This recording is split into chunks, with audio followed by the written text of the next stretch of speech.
Arkadaşlar, hasarlı bir müşteri aracının jantları geldi elimize. Şimdi gelin bakın mesela janta.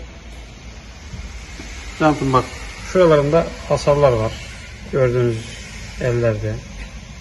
Şuralarda gördüğünüz gibi hasarlı olan yerleri. Bunun da diğer jantında bak, yüzeyindeki vernik tamamen artık gitmiş.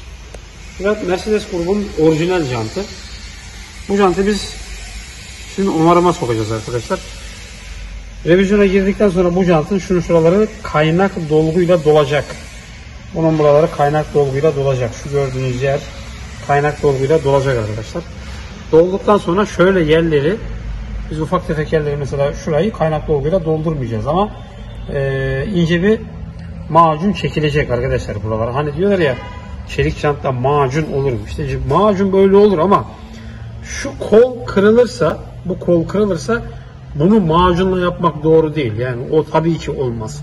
Ama bunun buralarında macun olabilir. Bunun buralarında macun çekilecek. Şuralar düzeltilecek.